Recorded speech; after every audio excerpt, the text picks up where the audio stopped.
Hello and welcome to the Comic Literate podcast, the podcast that does deep dives into the best of comic books, graphic novels, mangas, and penny dreadfuls.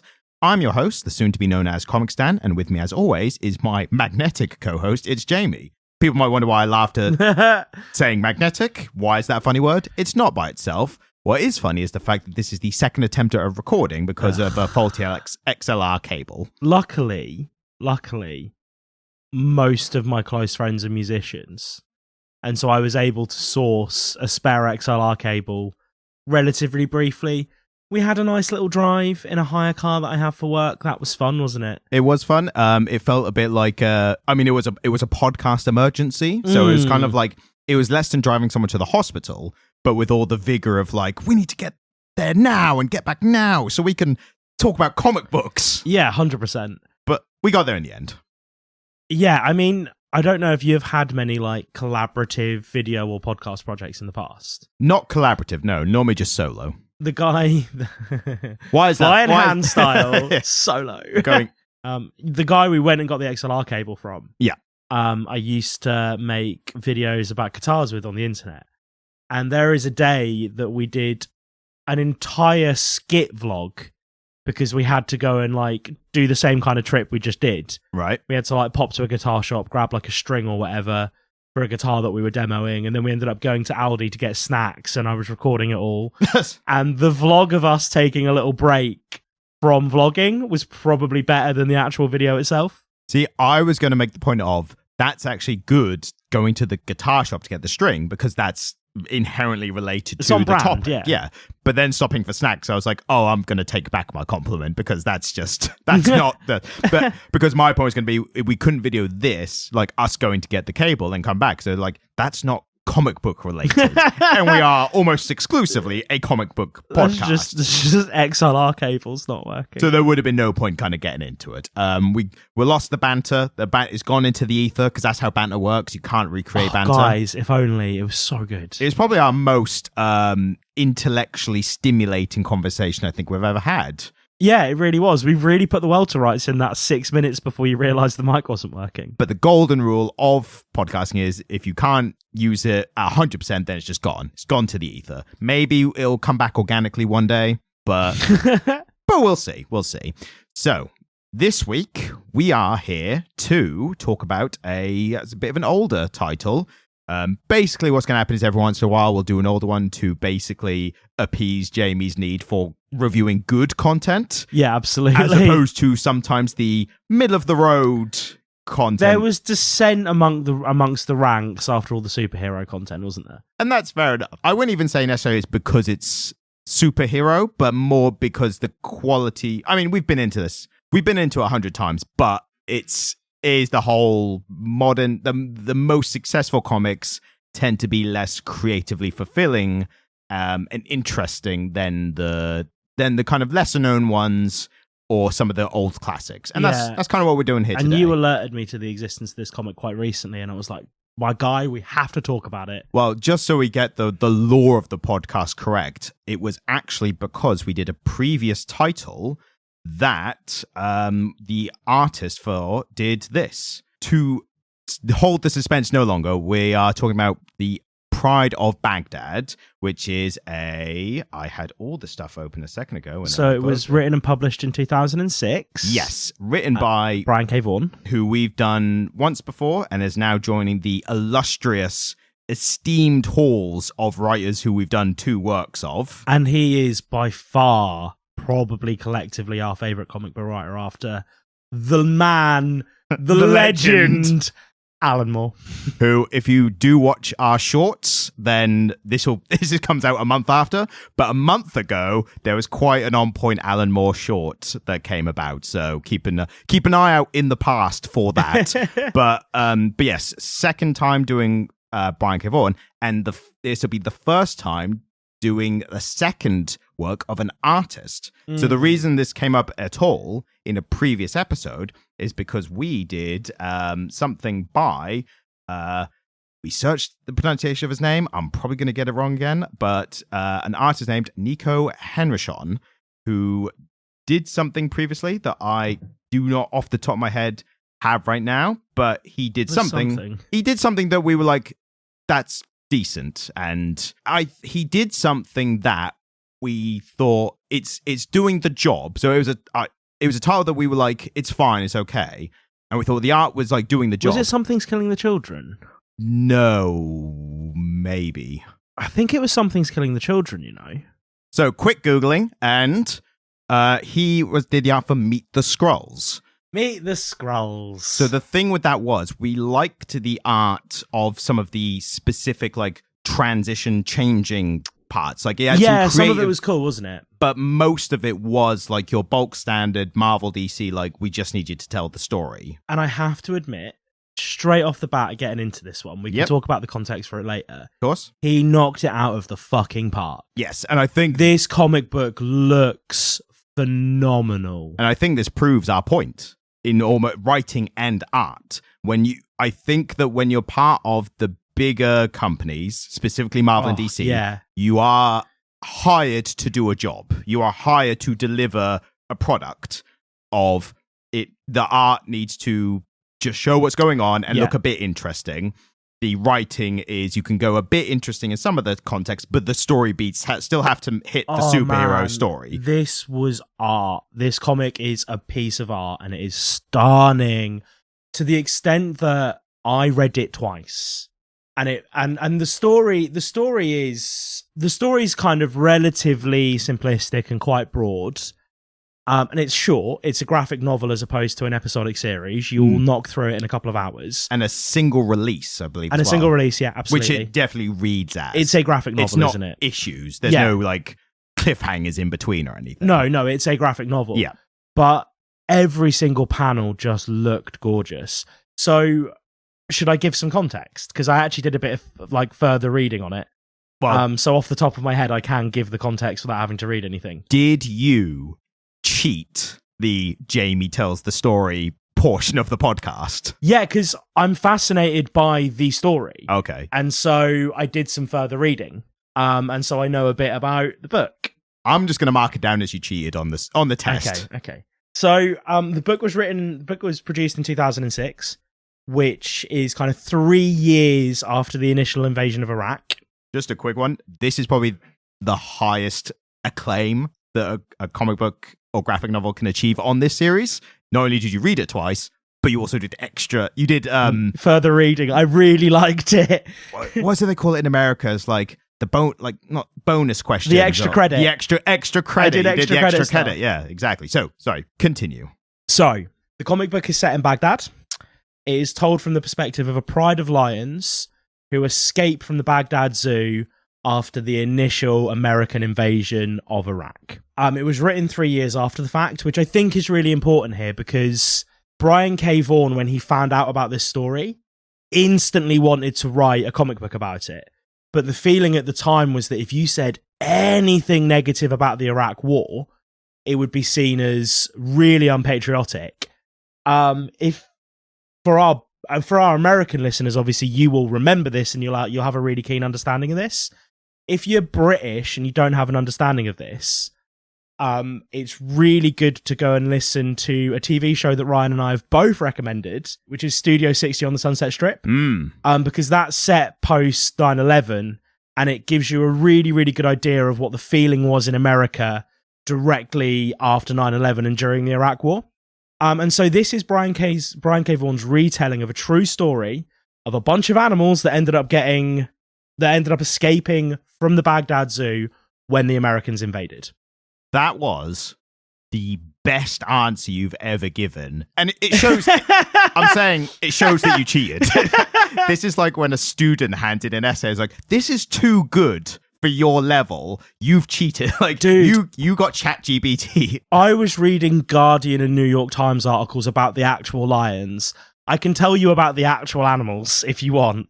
I mean, it's good that you did because I didn't. So, but they're not. We're flip reversing it for this week, you know? Yeah. So, one thing quick. While I remember, it's an interesting topic when you say about the lack of criticism, in media during the time. The first, I think, well-known instance of cancel culture was for exactly that. Yeah, 100%. Do you know who it was? No. So it was a group called the Dixie Chicks. Yeah, no, I'm familiar with it. Yeah. So they literally were abroad, some other country, and they said, by the way, we are American, but we don't support Bush's I think they literally call it like Bush's illegal war or something like that. And what makes that so prominent is that the Dixie Chicks were a country music act. Yeah. So their entire base were hugely pro-Republican, pro-war, pro-military, everything. So as soon as they said that, their entire base was like, fuck you, we're done with you, we won't come to your shows or listen to your music or anything. So the first instance of what is now assigned to the left of, cancel culture and all that was started, maybe not started, but was definitely like pioneered by the right. I think it's so fascinating because we do have a left-right divide in Britain, but not to the same extent that they do in America. And actually, when you get down to the nitty-gritty of it, it's still the American right that cancel things. So the cancel culture among people in the left is we get angry about stuff on Twitter and people get called out and kind of careers get changed. But anybody that gets cancelled by kind of woke culture ends up coming back and their career survives it, and that happens, A great example is Louis C.K., who is doing stand-up again. Yeah.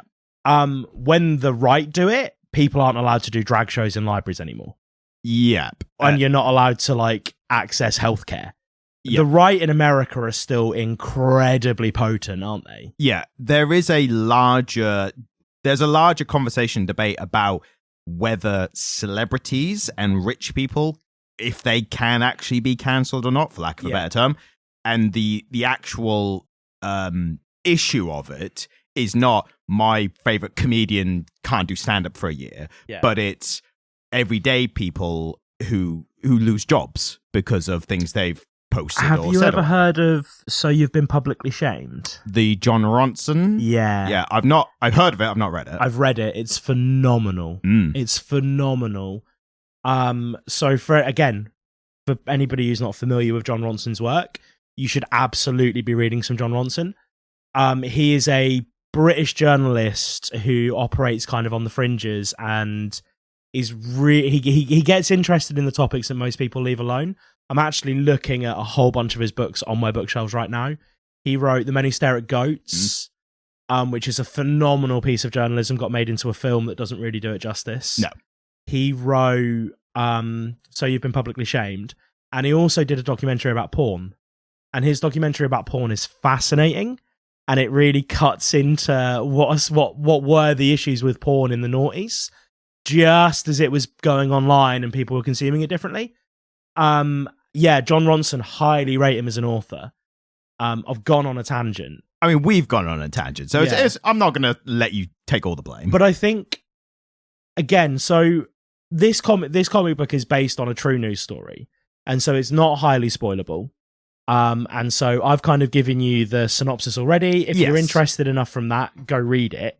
The crux of the matter is that American soldiers got charged upon by a bunch of what they thought were feral lions and shot them. Not knowing the lions were not native to... I mean, whether they're feral or not, I think anyone in this situation would be like, I'm not going to discern whether it's a feral or domesticated lion. The implication in the comic book is certainly that they weren't aware. Yes. The crux of the matter is they were expecting not to see a lot because they were walking through a part of the city that had just been quite heavily bombed. And what they found were a bunch of lions running towards them. And so, they acted in a way that, as a human being, kind of fucking reasonable. You see a predator run towards you, you have a gun in your hand. Well, so... What were they going to do to subdue the lions? True, but the specific point I think that it makes in the book is that they fire upon the lion first before they even know they're there. And then they say afterwards, oh, they charged us. So that then becomes like a police brutality kind of metaphor of, it happening one way and then them saying it happened another way afterwards. And I suppose the key thing that we're going to end up getting into quite deeply when we talk about this book is that the lions are personified. Yes. They have access to language, they speak, and each of the lions is kind of meant to represent a different subsection of the Iraqi population's attitude towards the war. Yes. And to like and to Al Qaeda rule and to Saddam. Yes. Yeah, exactly. And so these lions are giving voice to what Brian K. Vaughan, with 3 years worth of retrospect, saw to be the differing opinions of Iraqis on the invasion. Yeah. And so it's quite a contentious topic, isn't it? I mean, at the time when it released, absolutely. Well, I think, you know, even now, even though we're 20 years removed from it, we're this year marks the anniversary. We're 20 years removed from the invasion of Iraq. I still think it's a bit of a watershed moment for our generation. Yeah, absolutely. I follow a lot of like politics and stuff on specifically like online and YouTubers and stuff, because that's kind of where our generation has drifted for news. And we could get we definitely have to temper ourselves for getting into this too much away from the original title. Yeah, I agree. But one thing I say is one of the people I follow at least specifically references the invasion of Iraq as like a thing that got them to start work in politics. Yeah. So and he's our age. So it's absolutely a watershed moment. And I remember where I was when I saw those tanks rolling in to Baghdad on the news. Like I remember being a child and being after a karate lesson that I did with a bunch of adults, and my parents and all of the adults that I did karate with were all sat around in their gis and their karate suits, looking up at a CRT TV hanging off the wall in the bar of this sports hall, watching these tanks roll in, going, what the fuck is going on? And so it's you know, it's one of those early childhood memories where you start to realize there's a wider world around you. Yeah. And so I think specifically for people that are like our age, the Iraq is our Vietnam, right? Like it's that first big international conflict where you realize that war isn't just something you learn about at school, it's something that happens, and it's not necessarily always just, and it's not simple, it's more complicated than just people fighting against the Nazis. You know what I mean? Yeah. It's so, and it and this comic book, I think, does a really great job of dealing with a really, really sensitive matter in a really nuanced way. Because, of course, you know, we're looking at it once removed. We weren't even in America. We were in Britain. You know, I mean, British people died, but not anywhere near as many as Iraqis, and it wasn't our home that was being invaded. Yeah. And so actually Brian K. Vaughan took on something really sensitive here as an American, to try and tap into the Iraqi psyche and really try and communicate the way he thinks those people might have felt about their country being invaded. Yeah.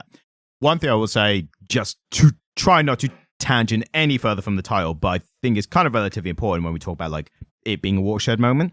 I think it being so important to our generation, and what got me to think of this was when you compared it to Vietnam.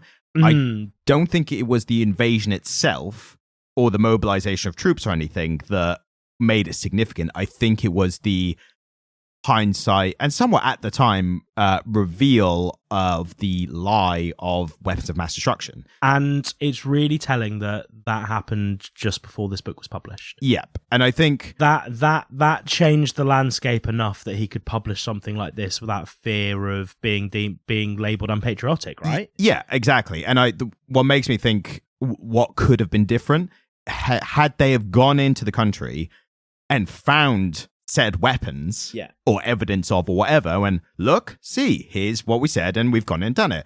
The outlook, even 20 years later, would be so different. Oh, yeah. But that, I think, was what made it that's what made it comparable to Vietnam. It would have been considered a just war, wouldn't it? Exactly. And that's, if that had happened, I think the public perception would now be that it was a just war. And I think in general, amongst anyone but the most kind of hardline patriotic Republican Americans, the Iraqi war is kind of seen as being an unjust war.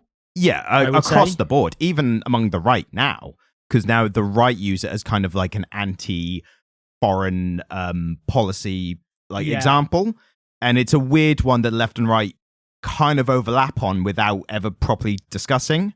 Like, yeah, I suppose you're right. It's become less of a partisan issue, hasn't it? Yeah, but that's the problem is a lot of partisan politics is like funding and supporting the industrial military complex, and there are people on the left and right who are both against that, but for different reasons.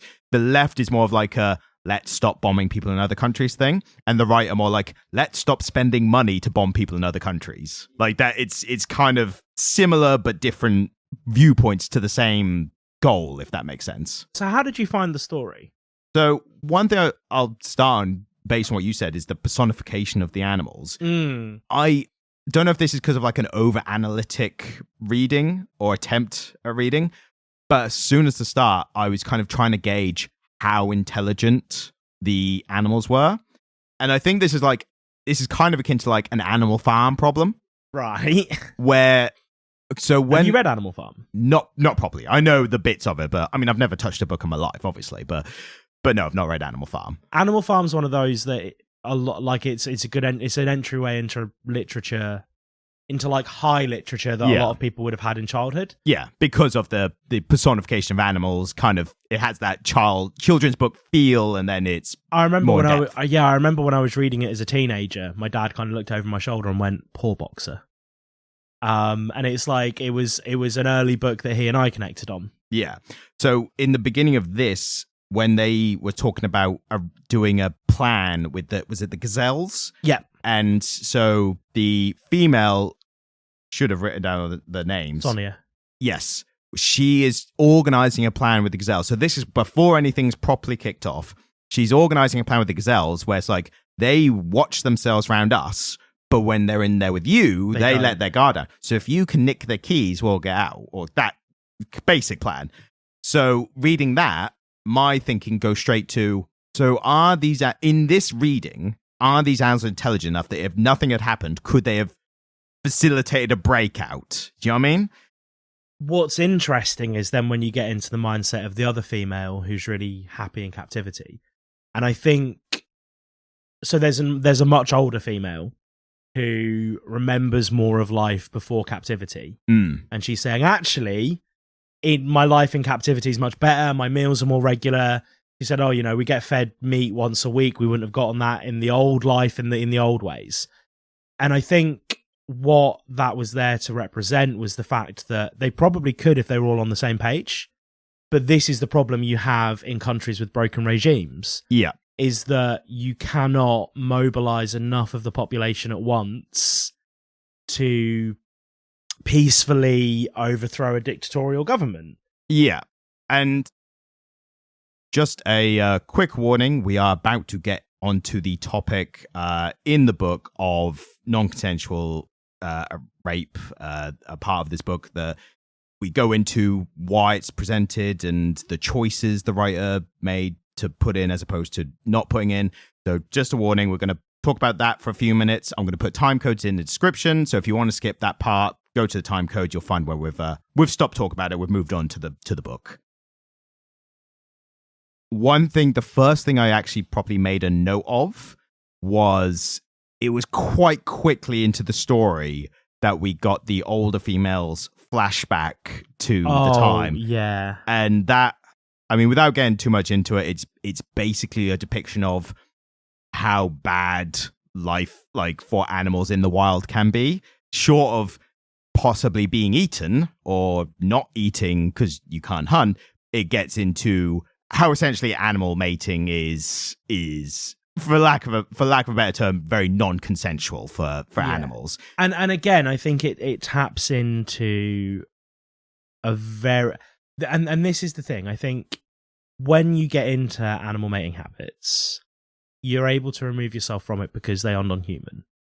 But once you personify them and give them voices, yeah, that's really jarring. Yeah, and I will definitely put a trigger warning on this episode just for this bit. Yeah, because, that's what I was thinking. Yeah, no, absolutely, because it's a really challenging rape scene, isn't it?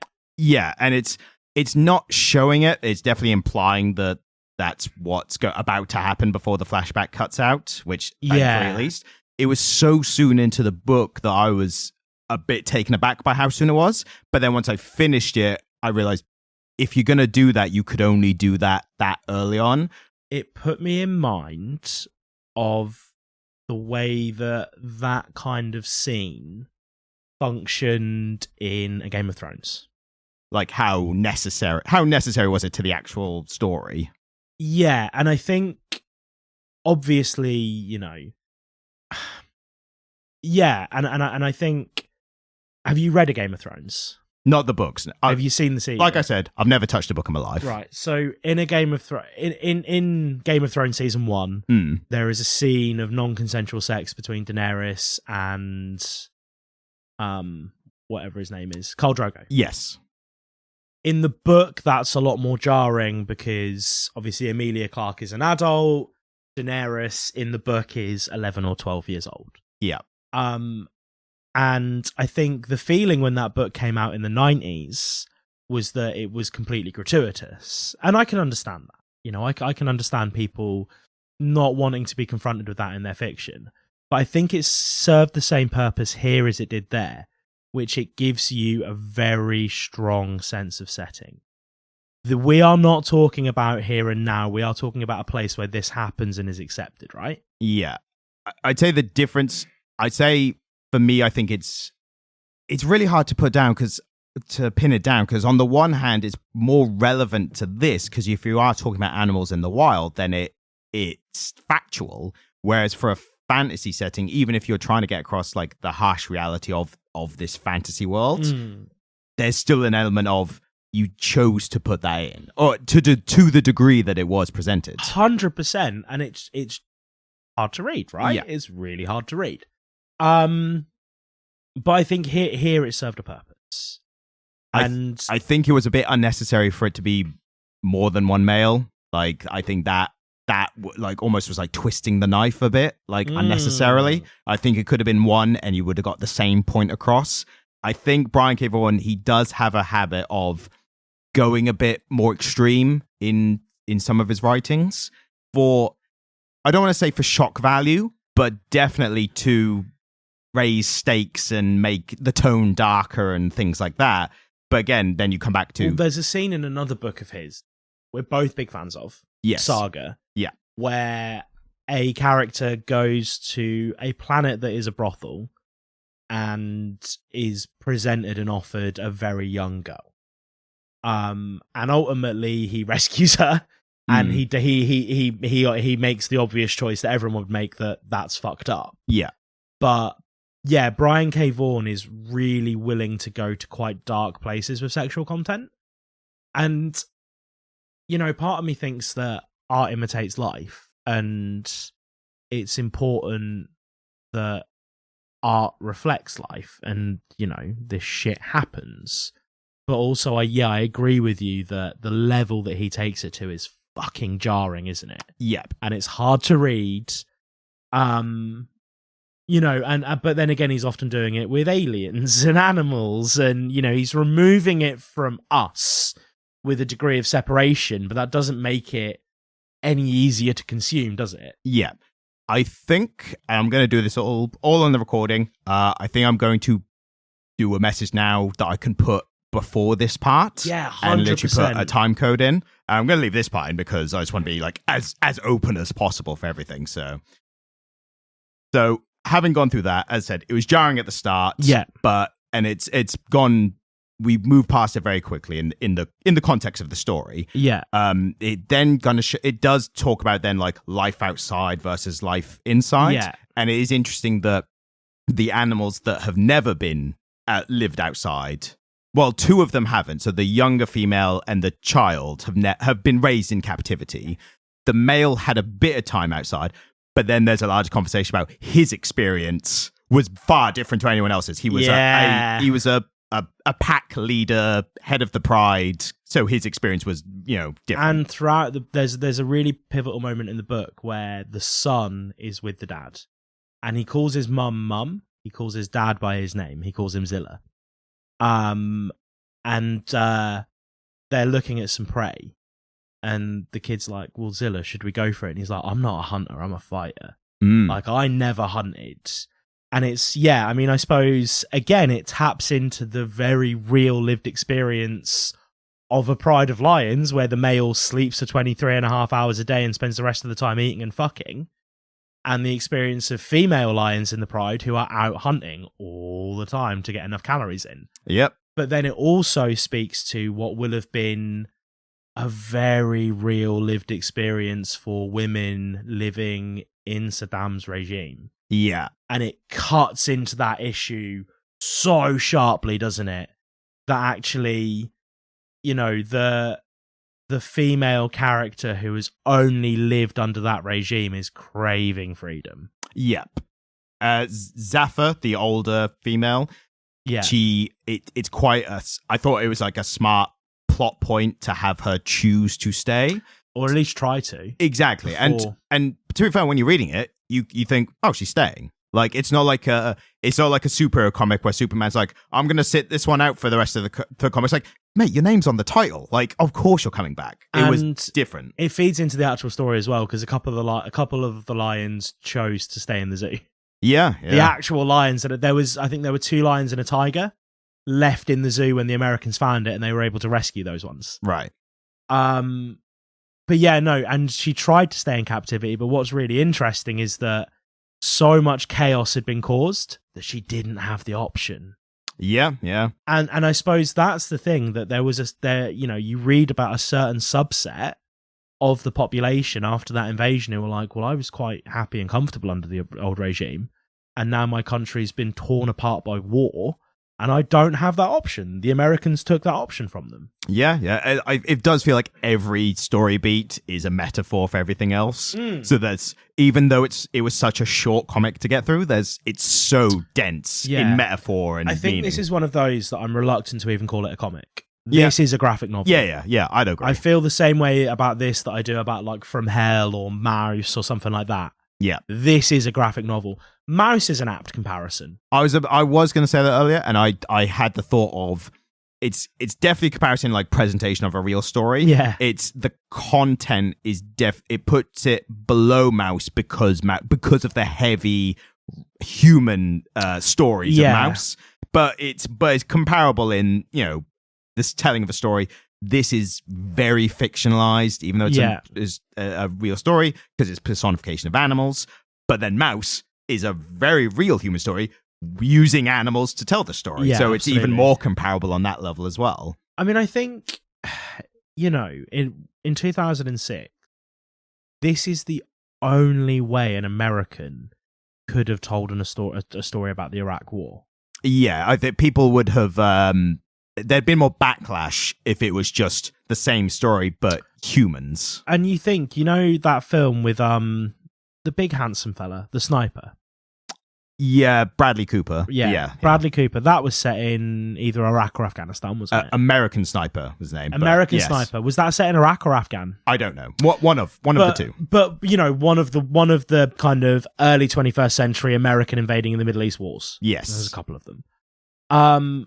And we weren't ready for that story for like 20 years before it came out. And I don't even think people were really ready for it when it came out. I don't know if the main character did die in real life. Like, he was shot in real life like years after. And I don't know when in relation to his story in the film finishing, like when if that affected the release or not. But this came out while the war was still going on. Yeah. That's fucking bold. And I think if you were telling a human story about that war, it would have been way too fucking soon. I mean, also, again, try not to get on a big tangent on this. When did the war end? We'll leave it at that, because that's a whole. Oh my god! Well, it depends. Again, that's a whole nother podcast. Yeah, it depends on which date you pick, doesn't it? Exactly. You know? And I don't think either of us are really qualified to have that conversation. But the fact that he told this story while the war was still very actively going on, like, he told a war story about an active war and managed to make it nuanced and timely and interesting. And I'm not going to say whether or not it's offensive to Iraqis, because I'm not an Iraqi. But it didn't. There was no jingoism.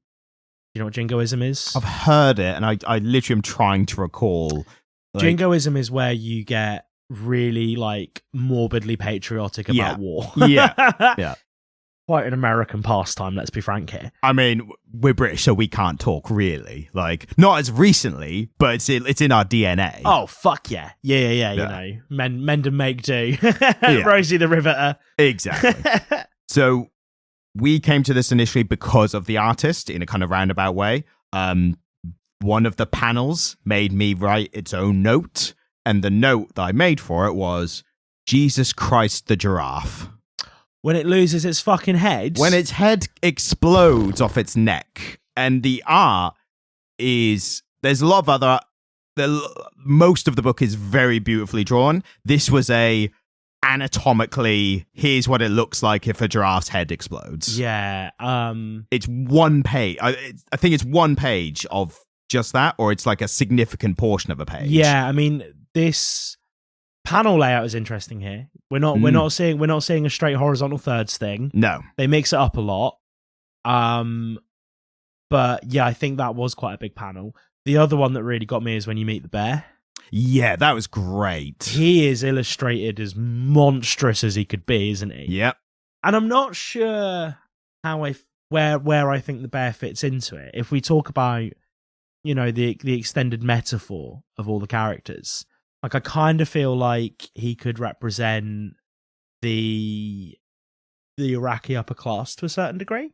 Yeah. The people who were benefiting from the system, but also whose livelihoods wouldn't have been that far affected by the war. I mean, the bear was essentially part of the system. He was a pet. Yeah, but he was a pet that was fed some dissidents as well. So he was very much like a basically a member of the party. Like he was like, he was essentially benefiting from the system. So he definitely falls into that. But also just being like in this storytelling, like a physical antagonist, which it did come almost down to, like, not to like infantilize the fight itself, but it did almost feel like the big bad of a superhero comic. Yeah, it did, didn't it? But without the slow build-up of, like, who is this enemy in the shadows? It was more like, but it felt like a climactic... Here's Ursu. Yeah.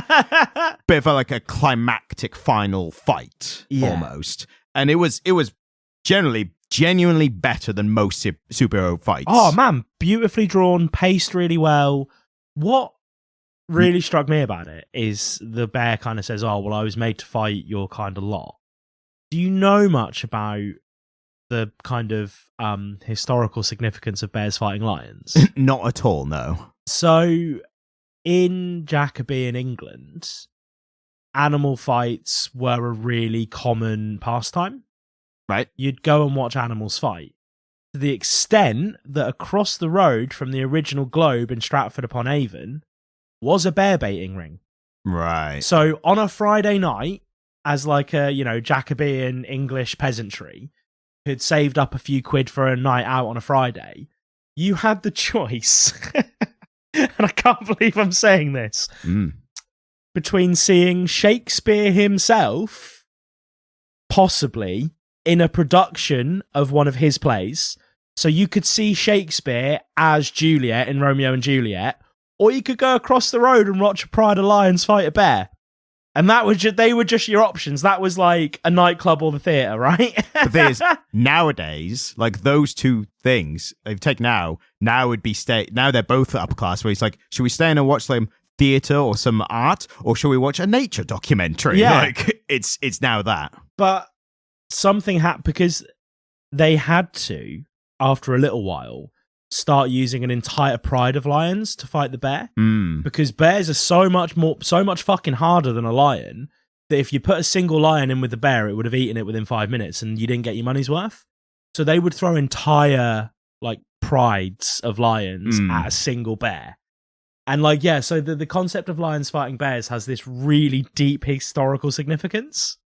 It seems like it was one of the few animals they could pick that would be a singular enemy antagonist and a physical threat to the entire group as well, to the entire pride. But again, one of the articles I read did mention that they also found a rich bloke's menagerie. Right. And there was a bear in it.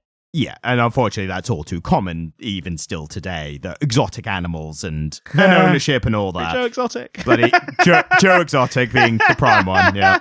And what's the other? Carol Baskins, that one. Yeah. Killed her husband, whacked. The bit with the monkeys I thought was quite interesting. Yeah, right. Because they were a kind of like a smaller antagonist along the way. They tried to kidnap the cub. Yeah, exactly. And also mutilate him to make him look like them. Yeah, and also they were part of the original plot to free all the animals. Right. They were gonna, because obviously no one else had opposable thumbs. Yeah. They were gonna open the cages. Yeah. So when the younger female is like, we had a deal, like, you bastards, like, but it's definitely a plot point to get Safa, like, so she can't stay, so she had to leave with them. But it was quite quickly made them not only just antagonists, but also the reader hated them. So when Safa eats one of them, or at least bites them and kills them, you felt like it was a comeuppance of like, yeah, get them kind of thing. And that was kind of Safa's moment that she decided she was going to leave with the rest of the Pride, wasn't it? Well, so she said she'd made enemies so she couldn't stay there. But that's also interesting. It's like a bunch of monkeys versus one lion. I feel like I'd not to get into the old Jacoby. I think my money would be on the lion. Yeah, my money would be on the lion there as well, mate. Not going to get into like what would happen if 10 monkeys fought a lion. Like, we're not going to get into that. But it was like it was a plot point. It drove everything further. It humanized Safa even more. And it was like it was a bit of tension along the way. So I thought it was quite smart put together. Do you remember a TV show from the noughties where they used a simulator to simulate what two different historical factions would have done in a war against each other? So they're like, what if the Shogun era samurai fought a troop of Roman centurions, and they had teams who would work out how they were going to organize it, right? And they had a big computer simulated battle based on their inputs to work out who would win. Do you remember that TV show? It was a British TV show from like the mid-noughties. I have vague memories of it, so I probably did see it at some point. How sick would that be if it was just like, how many monkeys would you need to take on one elderly lioness? I tell you how the differences in what we were watching growing up is, as soon as you said like someone versus someone, what I thought was, and this is deep cut niche British reference, was I thought of Harry Hill being like, well, I like Shogun samurais and I like Roman centurions. Which do I like more? That's a bunch of Americans like, what are they talking about now? Harry Hill, for our American listeners, is a British comedian who had a medical degree. He was a doctor. He was a GP. He was a legit doctor. He used to wear these big, thick trimmed glasses and a really high collared white shirt. And his TV show was just complete nonsense, wasn't it? Yeah, and making two random characters fight, and people would just come out in the costumes and just like beat each other up for a bit. And it would be like, oh, I like King Charles, and I like, who could King Charles fight? Like a sponge. Yeah. Like it was that crazy. Yeah. I like King Charles. I like a sponge. Fight. Yeah. There was a good running theme in the story of basically the lion's not eating, and some of it made sense, some of it didn't to me. So the 2 points I noticed specifically was the younger female, who I should have written their names down. The younger female Sonia chooses not to eat the gazelle because she had an agreement with them. Yeah. Just like, look, we were trying to bust out here. We're out now. You go your way, we'll go ours, kind of thing. And that for me, I was like, this totally makes sense. It gives Sonia extra character development, or just shows her character. So that all made sense. Then when they're leaving the zoo and they're like, well, what else do we eat? And there's a bunch of dead bodies, like half exploded animals. Sorry, go for it. And they're like, one of them, they basically say, no, we're not going to eat them. And one of them says, I prefer my meat raw. And it's like, you're being very picky now. Like, they're freshly dead. They're not old rotting corpses. Like, they are freshly blown carcasses. up. But they also come upon a human carcass of one of the keepers. Yeah, but so that gave more to the story. Didn't I felt like the not eating the bodies there, I feel like the real life thing would have been that the lions at that point probably wouldn't have been that hungry.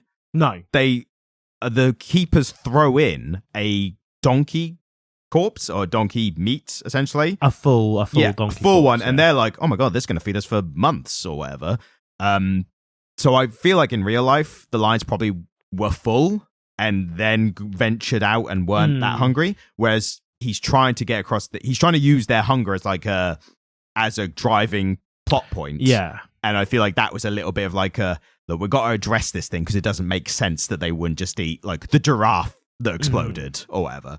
So some points I thought it was great storytelling. Other points I thought it was like they're just kind of like trying to push the story forward a little bit. How did you feel about the turtle as a metaphor for cultural memory? I was very interested in just what the turtle had to say. I thought initially it was just going to be like, look, they've met a turtle. And then as soon as he was talking about like, oh, the old regime and flooding, like the oil polluting the water and everything. And that it was like, it got very deep very quickly. I think what was interesting is that turtles and tortoises, once you anthropomorphize them in fiction and in myth and fable, often represent a certain degree of wisdom.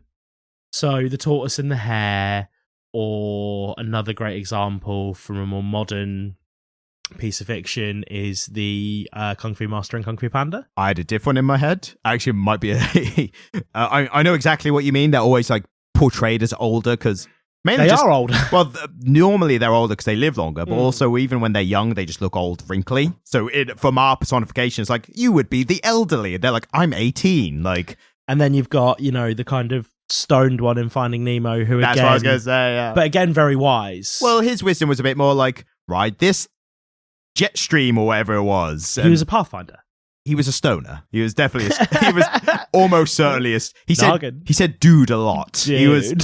This was in the noise. You won't only stoners said dude. And he had like half open eyes and they were a little bit red, like 100%. And he had that bong on him. And it was Pixar. So that's absolutely in their wheelhouse of the kind of things they would do, isn't it? Pixar's like, we can do anything as long as it's not sexually explicit or profanities, and we just make them an animal. We can do anything. 100%. But there was a line that really stuck with me where he said, oh yeah, no, the last time this happened 10 years ago. And, I think talking about kind of cultural memory and the things that people don't necessarily remember, but information that's handed down, the idea that this wasn't the first time this had happened, this wasn't the first crack the Americans had at this part of the world. And the fact that, there was still this existing cultural memory and living memory, I suppose, of the first American invasion. And the fact that he wove that into it and he kind of put a character in there that kind of said, by the way, just so you remember. Yeah. Like, and again, the war was actively happening at this point. Yeah. I cannot stress enough the climate that he published that into. What's interesting is how economic the storytelling is. Yeah. It packs so much in a short time, and Brian K. Vaughan is great at delivering story fast enough, but also with always organic dialogue. Yeah. So a lot of, I would say lesser writers, but like it takes a great writer to do this. I think if you're not like a great writer, it's very tempting to put in like expositional dialogue that doesn't feel natural. He always delivers naturally. Hey, big bro. Yeah. It used to be like, how are you, my biological father? And then that turned into like, what are you doing, stepbrother? Like, which is for different reasons. But We went there. You know what's funny though? I looked up the names of the characters, and the younger female's name is Nor. So I'm not sure where you got Sonia from, but the quite different. I couldn't have been more wrong. But do you know what's even better? Yeah. The reason I looked it up was because in one of my notes, I addressed that character, and I didn't realize my autocorrect changed Nor to Noodles. So I looked at this one, which one's name is Noodles? That's a real insight into what you're typing into your phone. I'm doing a second podcast where I review packet noodles. These ones were salty. That kind of thing. If you would like to hear that as a Barely Literate episode, you can write in at comicliterate@gmail.com, and I will 100% do that. I reckon I could do an hour on noodles. But back to Nor, actually. The stock pots. They're great. The Nor stock. They make a really good base for a nice pho. I don't know if that's a British thing, nor if it's but if you have Norse stock pots in your country, write in and let us know and what you think of them. The reason I addressed her, Noodles, obviously, is at that point when they are talking to the old wise turtle, is because the reason they're off doing that is because Nor and Zil go off the other direction because Nor, for lack of a better term, suddenly becomes very horny. Yeah, she asks him to take her. Yes, and it's because he basically asserts himself as like head of the Pride and that alphaness. And this is one of those things like our modern society, specifically male society, has totally misconstrued the whole toxic alpha as fuck. Well, like that alpha male terminology and all that. It's about how many Bugattis you have now. Yeah, or if you're in the Romanian prison or not. Yeah, this is it. Yeah, but the way that started was because of a study of a pack of wolves. I know. Yeah, no, I'm familiar with this. And that got taken into like, you need to be an alpha if you want to get women, because otherwise you're a beta cuck and fuck you. And then the person who wrote the original study was like, no, I was wrong. Like, I was wrong in my results. Like, their hierarchy does not work like that at all. But him saying wrong did not deter the alphas, I'm doing air quotes if you can't see, the alphas from, their rhetoric.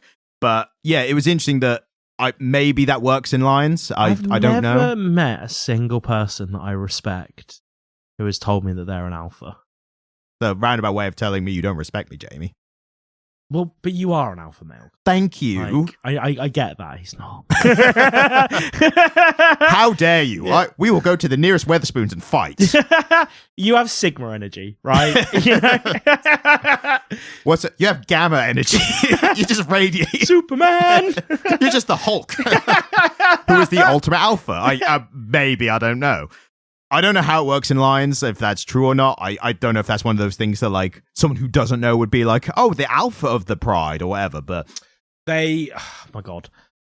So, yeah, an aspiring young male will either fight the current alpha male, and if they win, that alpha will go off, usually to die. Or if they're not successful or they can't do it, they often just go off and form their own Pride. Yeah. And so it's uncommon for a Pride of Lions to have more than a couple males. There'll be the alpha male and then the younger males, and they will either usurp him or go off to form their own prides. Yeah. It's uncommon that you'll have more than a couple of full-grown male lions in a Pride of Lions. Yeah. Where I was getting into earlier about what is the level of personification, like could the lions have broken out were they smart enough to arrange an actual breakout of the zoo? So we're treating them as human intelligence. Yeah. But then when you get a scene where Nor, or Noodles, as we should call her from now on, suddenly in front of a kid is like, yeah, I'm going to go have sex with this guy now. Yeah. Does that then break are we treating them like lions or are we treating them like humans? Like, and she does a really human thing afterwards where she says, oh, well, you've used me as a vessel, now you're going to go off with... And that's human personification. So human, isn't it? What I did think was great was that afterwards she's like, come on, let's go again. And he's like, I can't, the body is, the mind is willing, but the body is weak. but I think that's an actual thing in Lions as well. I think the males get tired very quickly and the females don't. They sleep a lot. I think that you do see a lot of like clips of like nature things where the female becomes aggressive to the male for exactly that reason. But again, this is the thing is we're treating them as lions now for this part, but were we the whole time? Or it blurs that line, and I think that's just an unavoidable problem with this type of storytelling. Yeah, when you're using animals to represent something allegorical, and it is so interesting. If I can deviate just a little bit from the book, the way that our allegorical perceptions of animals informed the way we studied them. Foxes are a really great example. Foxes have had a long-standing allegorical set of allegorical connotations. The Romans like to write about them. We like to write about them. I say we, like Celtic. You and me. We write about foxes. Celtic and Nordic culture, they're all over there. Yeah. And it really informed the way that we thought about foxes. even when we were scientifically studying them and some of our assumptions came up incorrect, right? Yeah. And so, you know, it's fun to see that relationship between the hard scientific elements and him representing these animals in their animalistic behaviors, and then the more human behaviors and the allegorical stuff that he's also doing. I think that's a fun kind of aspect of this kind of fiction, isn't it? Yeah, of course. I thought that that actually informs then the later part where they see the wild horses. Or not wild horses, but there's like a herd of horses. Is that the collective term? A string of horses. A stable of horses. Is that one? Well, if they're in the stable, probably. If they're out of the stable, they become a string. 1 minute. I like collective nouns. I find collective nouns fun. So put your bets in. Yes. You can have a band, a harass, a herd, a stable, or a stud. Boom. I was right on 2 counts. You were, yeah. You did really well there. Herd was just a complete shot in the dark. Herd is the collective for any animals, or even people. You can say herd of people if you really want. No one's going to stop you. Oh, no. Collective nouns are very specific to the animal you use them for. I call everyone a herd of whatevers. Look, a herd of ants. Like, it works. It works. But so when they see the horses, the point that the females are going to have to hunt them down and chase them, and Zil makes the point of being like, I am too fat to chase them. And you made the point earlier, and I didn't know if this was a true thing or not, the females do the hunting and the lions do the fighting. Yeah. But what I got from that point, without knowing that, was that his life in captivity has meant he doesn't have the skills. Yeah. Even if the males don't normally do it, I feel like in the wild they would still maybe. Okay, then fair enough. You very rarely see male lions hunt. A pride of lions has to be real fucking desperate for the males to hunt. Right. Because they have a different muscularity. It's called morphism. It's a very specific kind of gender morphism that you don't really see in humans. Yeah. As much, but you see it massively in animals. A female lion is built to go fast. Right. A male lion is built to be strong. Right, that makes sense. They are physiologically different creatures in their muscularity. But then the only thing that made me think differently is that they all fight the bear. So the females are, and they say like the female's like, I'll go up to his throat, I'll go for his balls, you know. Yeah, but emasculating a prey animal is a really common tactic that big cats will use. Also really common in honey badgers. Oh yeah, you know what? Do you know why that is? It's not too specifically. I don't know if this is all animals. I know honey badgers, I think this is a big point of them, especially bulls as well. Yeah. Is they go for the artery in the legs, and that is literally by the balls. So there's a lot of... Once you bite the bollocks off a male animal, it's much easier to catch the rest. Well, that as well. But I think also if they open that artery between the legs, they'll bleed out very quickly, like extremely quickly. So I think, and that's with the honey badger as well, even if prey is bigger than it, it goes for that area, because if it could take it down by opening the artery, then it doesn't need to fight, basically. Don't get me wrong, female lions would be proficient fighters, but it's much less common that 2 female lions will fight each other. Right. Again, with a predatory animal, the only time that a female is really likely to fight unless she's hunting is if you threaten her young. And then you are super fucked. But that's also generally across like mammals. Yeah, that's a mammalian trait. But less so with non-predatory animals. Yeah. You know, I mean, you're not safe with the omnivores, but with the herbivores, they're generally pretty placid. Yeah, that makes sense. I mean, I'm no David Attenborough, so... The one herbivore you don't want to fuck with is a bison. I mean, hippos, are they... Hippos will fuck your shit up. Yeah. They're the most... They more deaths per capita than any other animal, I think. They're the most dangerous animal in Africa. Dangerous animal in Africa in terms of direct action, whereas mosquitoes are because of malaria. Yeah. But if you take away the disease aspect there, I think they're number one. An animal I wouldn't want to fuck with is a giraffe. Yeah, they swing their heads like bloody maces. Their striking distance is incredible. And when David Attenborough caught that was one of the first times that had ever been caught on film. Like, the extent to which David Attenborough as a popular intellectual has like broadened our understanding of animals is fucking incredible. And he barely does any of the work. He just turns nowadays. When he was younger, he was there behind the camera. Okay, that I understand that. Yeah, I mean, he got to a certain age. They were like, "Look, just calm down. We'll film your thing in peace." And do you know how he does it now? Voiceover. Well, yeah, obviously he does that bit, but he has such an extensive knowledge of animal behavior that he will write a script for a bunch of behaviors that he knows a certain animal will exhibit. Right? He'll script the full documentary. And then he'll send a bunch of camera crews out and be like, you need to get these shots. I know these animals do these things, so you just need to watch them until they do because this is the narrative I want to show.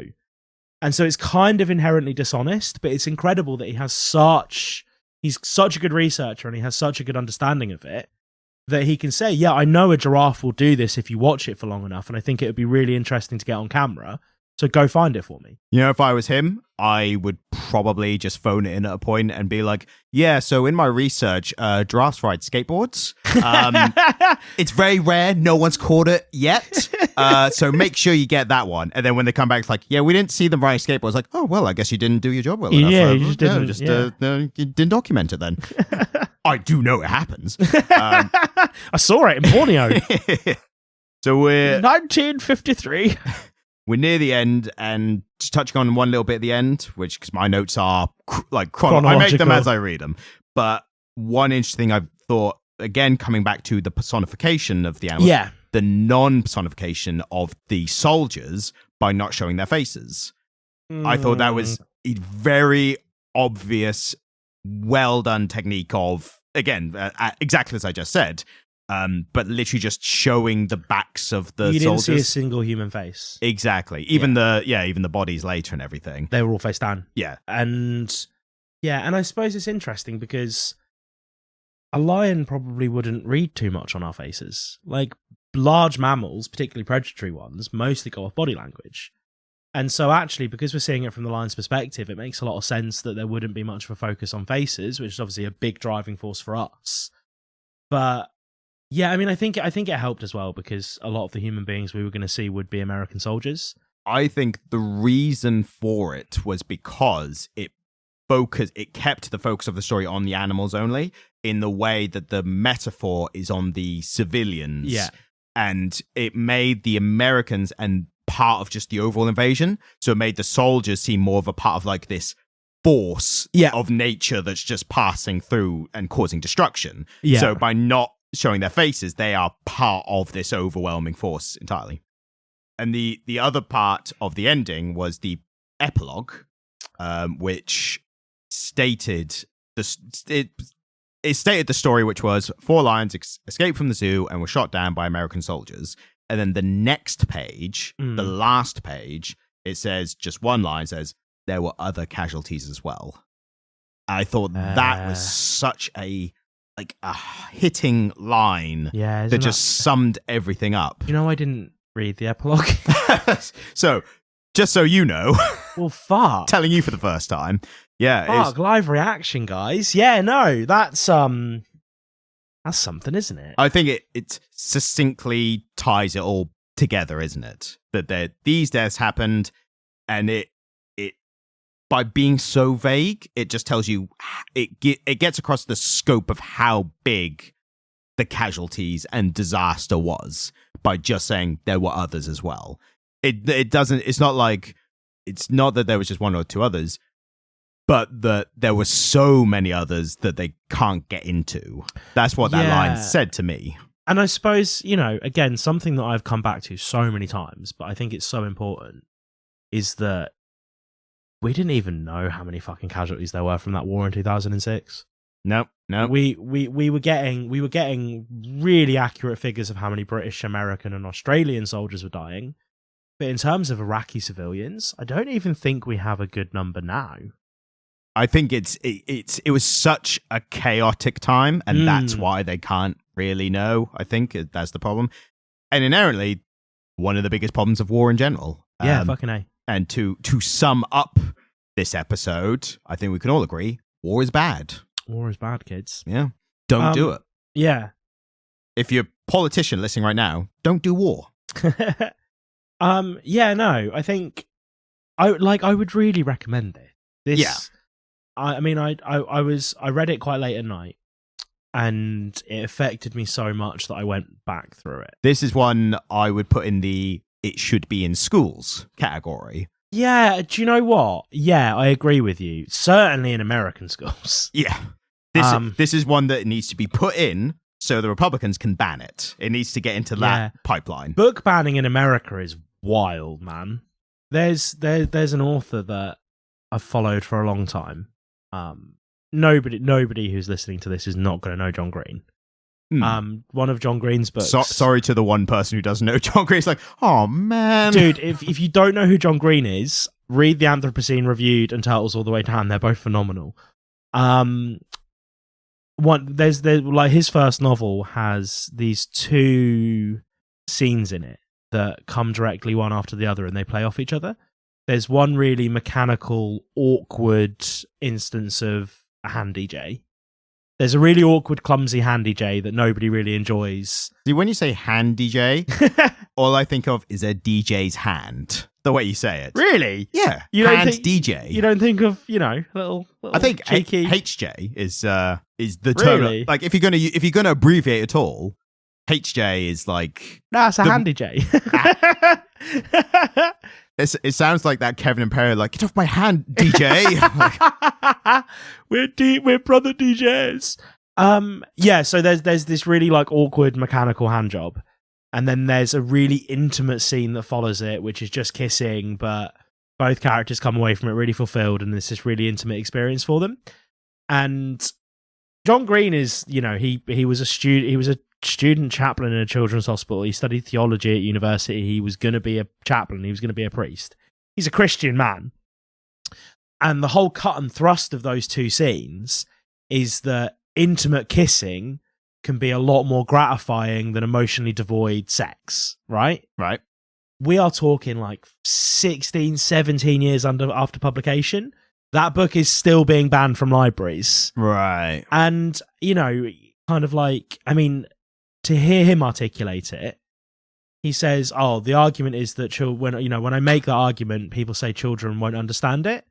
And he says, well, stop condescending to teenagers. This is why the book is being taught, because it has like real potent message that teenagers possibly need to hear sometimes. And you're robbing them from that experience. We don't have as much book banning here in the UK. No, we're a lot more like, it's fine, don't worry about it. It's not being politicized here. That's the difference. There's conversation you can have about what kind of content children should or should not be exposed to. But at the end of the day, when all the books you're banning have some kind of like political leaning in some way or culture war leaning, then it kind of dilutes that message. Yeah. But I think what's really interesting here is that this book could be read as being quite critical of the war. But something that isn't as important in the UK that is very important in America still, he's not unpatriotic at any point. It's the problem you get into there is by showing facts, and again, that's a lightly used term because of the whole personification of animals and everything, but by showing certain facts, some people take that as unpatriotic. That's the problem. And I suppose this is something that maybe it's because as Europeans, and I use that term really lightly now for us in the UK, unfortunately, we've had to interface with that for a bit longer. We live in a country that once had an empire, and so we have to reconcile ourselves to that, being, post-empire Britons. Whereas in America, they always kind of like to view themselves as a righteous force for good. And actually, when you're invading other countries, that gets called into question inherently, right? Yeah. And the Americans do fucking love an invasion. Korea, Vietnam, Iraq twice, Afghanistan, Syria. Been all over the fucking shop. I do always feel like the need to point out for the Americans who are still listening, when we say the Americans, we refer to the general population of a country. We know there's a big anti-war section of course, even back then, even more so now. So we know you're out there, but when we say we mean the American establishment, right? Yes, and I think it's also fair to say that we use the term the British a lot when we say like, oh, the British do this and that, and yeah, I mean, I literally just said we in reference to the Empire. That happened a few hundred years ago. Ryan and I didn't colonize anywhere, but when I talk haven't colonized in ages. No, I haven't done any colonizing in a while. But when I talk about the British Empire, I still use the royal we, right? Because that's the country I'm from, and that's part of my country's history. Yeah, of course. And I suppose this is kind of, yeah, and I think there's a certain element of revisionist history that happens with some of that stuff. But this is a very kind of honest, non-partisan look at what happened. Yeah. And I think that's really valid and really interesting. It's absolutely necessary for anyone who's not, as I said, going to politicize it. It's an absolutely essential part of reviewing history, I would say. And it's now history because it's 20 years ago. I suppose it's funny when we talk about politicizing and not politicizing stuff. Do you know who Angela Carter is? No, I don't. Fucking sick British writer from the 80s and 90s. She's dead now, bless her. She said that in an interview once, she said everything now is political. When somebody double parks their Porsche, that is political, right? Like it's not just somebody trying to protect their nice car. When you double park a supercar, that is now a kind of politicized action. And so it's difficult in our day and age where our politics are so intrinsically linked to our economics that something like this is going to inherently be a little bit political. But I think he's done a really good job of it being as non-partisan as it can be. As non-partisan as it realistically could be if you're not worried about upsetting certain portions of political bases. Yeah, absolutely. And again, as Ryan just mentioned, I want to reiterate, when I talk about America, I'm talking about America with a capital A. Yep. I'm not talking about Americans. I think the only reason I made that point is I think if I were an American, I would be of the anti-war type, and I mean I'd be as anti-war as I am now still. And if I heard someone else being like, "Oh, the Americans love war," I'd be like, "I know what you mean," but also you feel that instinctive like defensiveness of like, well, not all of us, that kind of thing. I honestly think that if I was raised in certain parts of America, I would be like a shotgun-toting Lone Star State redneck. I think you would be a liberal redneck. Yeah. No, like I would be in a plaid shirt with a trucker hat and a shotgun. Yeah. Going, oh God, have you seen what they've done this week? You would be, and this bodes very well with the fact that you're wearing overalls right now as well. Yeah. I think you would be one of those rednecks who would be like, I just think that the gay couple should be able to own guns and protect themselves. You'd be like both sides of like... Yeah, I would be arguing for the Second Amendment rights of gay people. Yeah. Oh, mate.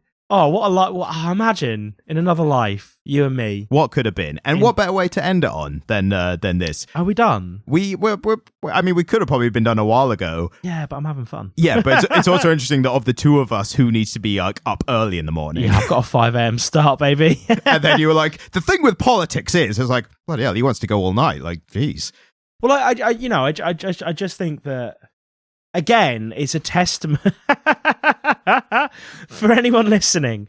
The cat just tried to jump on the table and managed to get her claws into the screen of Ryan's phone. Yeah, it was very enjoyable because it's not like a phone that's like paid on payments or anything. So no, fuck up as much as you want, cat. No, I think it's a testament to how good the book is. Yeah, absolutely. It's prompted me to want to go, but this, right? Yeah, I think what's the interesting crossover and another testament to the book is if we were doing a political podcast, you could do an episode on this book and it would be just as relevant to that topic as is us just talking about comic books, graphic novels. Yeah, it really could be, couldn't it?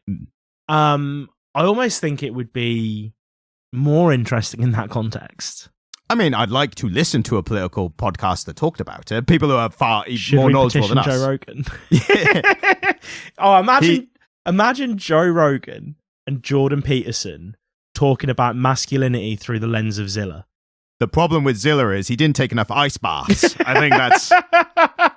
But he did only eat meat and salt, so Jordan Peterson would be all about that shit. And Joe Rogan loves animal fights. So the line in the bed, he'd be like... Jamie, pull up the weight of a bear. Fucking Joe Rogan. What a guy. What a man. What a legend. Yeah. And on that note, I think I've said this 3 times now. Why don't you take us home? Thanks for listening. I've had a lot of fun today. I hope you've had some fun as well, despite it being quite a difficult topic. If you would like to send us death threats, as I've mentioned earlier on in the podcast, you can email us at comicliterate@gmail.com. Fantastic. If you want to see... Oh, look, Ryan's like... Ryan, right, is like a football dad. He just saw me make a decent pass and he was like, get in, Sam. You're doing so well. And then if you want to see a little bit... Well, if you want to see some choice cuts of our content, you can head over to the Comic Literate YouTube channel, and there are some shorts there, which are just Ryan's favourite bits that he's animated over. I like watching them every week, and you probably will too. 2 things. 1, choice cuts I thought was a great reference to like carnivores, and you spoil it every time. that's the joke. That was the joke. Why do you do this? And the other point is there's probably not going to be a short about this episode, because I think most of the topics are not quite in like a look at this funny little bit from our podcast, like the political climate in this day and age is distressing. I didn't get to make my flaming bush joke. I mean, do you want to now? That's what a vague thing to end. It was on. never that funny. Like they were like, we're talking Middle East, biblical reference, also George Bush. It kind of fitted. God, but... that's so many points to like. Well, this is why I didn't say it. There was no good time to say it. If you happen to know a lot about politics and theology, I've got a cracking joke for you. Absolutely. Thanks for listening. Thanks for listening. Goodbye.